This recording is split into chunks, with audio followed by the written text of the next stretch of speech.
Morning guys, I'm recording this session because I've had a few glitches trying to run slideshows and videos through Teams, so I thought I'd pre-record this and pop it onto YouTube, which means you can run it independently of the school system. So I'm going to take you through a slideshow and explain what we're going to be doing with the topic we're going to work on for the next couple of lessons, which is to do with new and emerging technologies.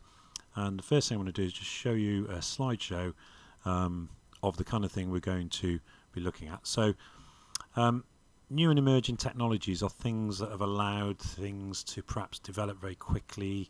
There's lots of things going on at the moment with biometrics in passports and fingerprint technology, facial recognition in phones.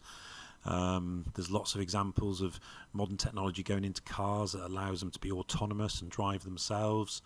And that's basically what the new and emerging technology is about. And in an exam style question, you will quite often get a 6 or an 8 mark discuss type question, which will ask you to talk about an aspect of new and emerging technologies. So I want this lesson really to just look at what some of those things are.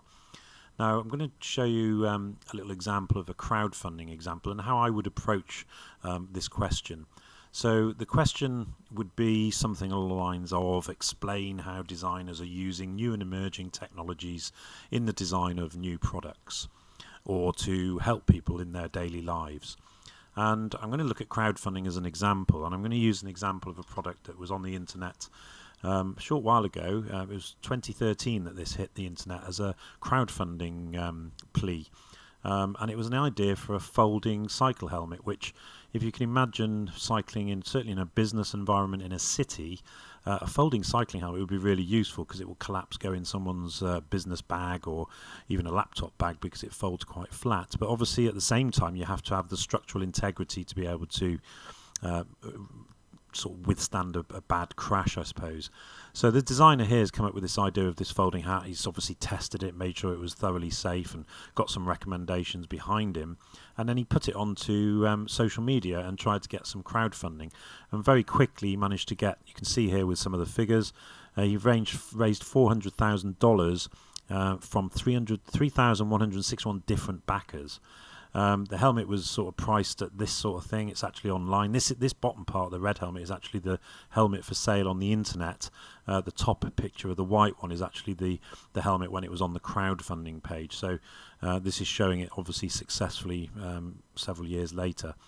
I'm just going to take you through sort of how you would think about sort of preparing for this answer. One of the things you'd need to think about is the fact that growth of internet and social media platforms have allowed crowdfunding to actually happen. Without that change in technology, then there's no way that this would have been possible.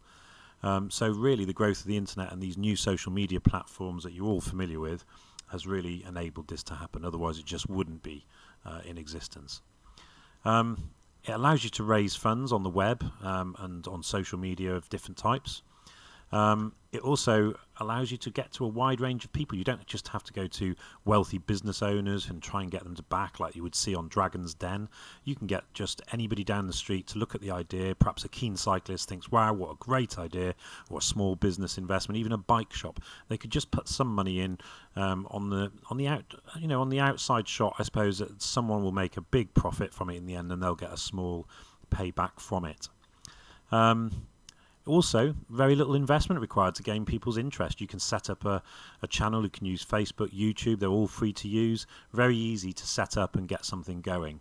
And obviously there's a lot of sharing goes on social media, which means you can very quickly share the idea to many hundreds or thousands of people.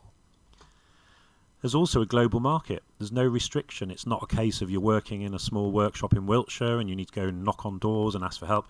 Once you set it out there on the internet, people on the other side of the world might see it and think it's a good idea, and you might just get some investment from Australia, America, could be absolutely anywhere. So there's a global market, which means it's just a massive possibility there. There's also online payments. So the minute someone's interested, you can click pay and you've got an instant payment coming through online platforms like PayPal or direct backs transfer through your own bank account. Very secure, very quick, and money comes in rolling in pretty quickly. But you do need to think about the negative aspects of something like this. If you're going to invest in crowdfunding, something you do need to be aware of, there are scams out there. There's scams out there for all sorts of things, so you have to be very careful. It's very difficult on an internet website to really know whether it's a scammer or not, so you might risk losing your money.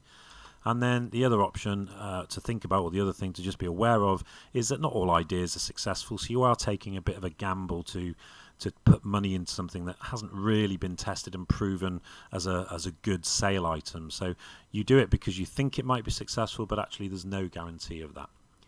Now, I've bullet pointed there the kind of points I would be trying to jot down after some initial research into the topic of crowdfunding, and then I would put that into a written answer.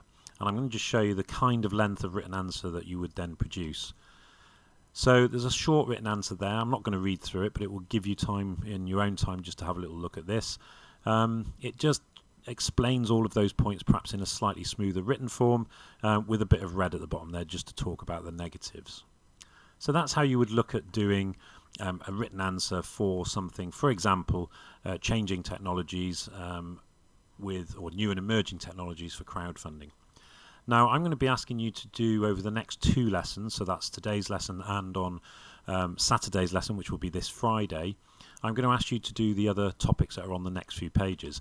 And the next page, I'm going to ask you to do an example answer on electric vehicles. So explain how designers are using new and emerging technologies in their work and or in the creation of new products. Give examples of products to support your answer. So one of them is going to be the electric vehicles, driverless technology, crash avoidance systems and parking aids, a very hot topic at the moment if you follow anything on the news, certainly with cars like Tesla promoting their self-driving autonomous vehicles. But you've also got drone technology. Some of you might be a bit more interested in that. So there's a second question here which will ask you to write an example on drones as the specific focus. And then on the page that follows, I want you to write me an example on biometrics. And biometrics are things that we're already using around us in our phone technology, in our passport technology, hand geometry, voice recognition. There's lots of things going on, which is very easy to look into. And I'm going to show you where you can find some of this information on the intranet, but also you can look further afield and search well beyond the school internet system. I'm just going to end that slideshow and I'm going to go into Firefly now and I'm going to show you how you can access that.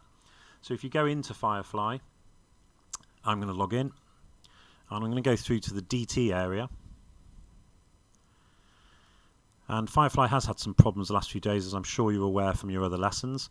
It seems to be back on track at the moment, but only knows what it will be like tomorrow.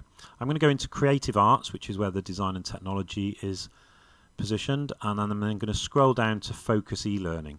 And Focus eLearning is what I've shown you in the lesson. It's the online software which covers lots of different topics, and the one we're going to look at is new and emerging technologies. Now, just before I go in there, there's also designers and companies up here, and electric vehicles and companies like Tesla don't really appear in here. There's a mention of them in various categories, but actually if you do look in designers and companies, you'll find Tesla in there if I scroll down at this bottom end here. But you can also, if I just go back, you can also type into the search the resources, and if I type in Tesla and search, it will actually tell me where it is. It's in designers and companies, and I can go straight to the Tesla section, and there's lots of tabs here. I can watch some videos and some explanation which might just be useful in looking for examples or explanations. If I return to the main menu, I'm going to go into new and emerging technologies, and I want to just explain some of the things you need to look at. Each of these tabs will open up to more options, and you can see there's an option for biometrics, virtual and augmented reality, and drones. There's also disruptive technology and the nature of employment. So there's a number of things going on there which could be useful in the writing of your answer. If you look under the other tabs, you might just find something. Obviously the crowdfunding one is in here. We've got environment. Lots of things in there that probably aren't quite as relevant for this particular prep. And then there's some more things here. I don't know whether there's too much in that area there. Systems and production again, probably nothing in there for this one. So at the moment you'll be looking into certainly the enterprise one potentially, but certainly the industry one to be able to produce an answer.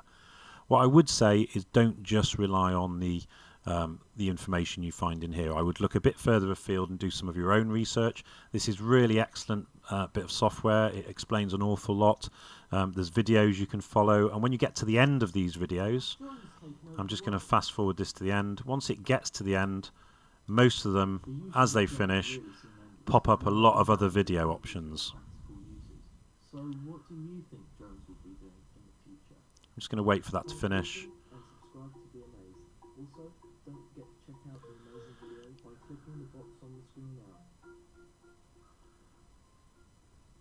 Just a bit further to the end than I realised, and you can see then you've got other options for videos pop up at the end of each video, and some of them might be more relevant to what you're looking at. So just be aware of that. There's lots of interesting things here. You know, there's this one here which talks about what looks like one of the sinkhole type ideas, and perhaps sending drones down to inspect those. There's also drones in business, and again there'll be more videos at the end of that. Infrastructure inspection, sending drones up to look at high inspection areas and perhaps dangerous cliffs and things like that. And then disaster zone mapping. Those of you that are aware about the people that were trapped in the cave, the children trapped underground, they did use some drone technology, I think, in the rescue of those. So that's where you can do your research, and again biometrics is going to have a similar list of menu there, which might be quite good. And again, when you get to the end of these videos, there will be further options for you to explore if you don't feel you've got enough to be able to write an answer. So you don't necessarily have to go looking on YouTube. That one doesn't look like it's got another video after it. Most of them do, but not all of them do. But you can certainly find more online very quickly. So, as I said, I want you to be working on this for the next couple of lessons. So I'm going to show you this video at the beginning of Wednesday's lesson. We'll have a quick chat after the video's finished, and then after that you'll have the rest of Wednesday's lesson and Friday's lesson to work on it. I will be catching up with you on Friday's lesson to see how you're getting on, and I will ask you to save some of your work into the DT pupils area. I'm just going to very quickly show you how you do that, because that now has been set up. I know in the last lesson we had an issue. If I go to the Dauntsies ClassLink system and just go in, this is the bit you're used to using, the SharePoint I think it's called on the way you enter it. I go to My Files. You will find that the folder for DT Pupils now should be accessible. IT promised me yesterday that it is now accessible. So I can go to DT Pupils, DT Fourth Form, and you should find that in the AP folder you've all got your own personal folder, and I'll be asking you to save work into that folder on a PowerPoint slideshow with your written answers. So all you'll need to do is save the slideshow that I'm going to email you, and then save it into here as you're working, so I can see what progress you're making. So I hope that's okay, and as I said, we'll catch up at the end of this video to see if you've got any thoughts or any questions.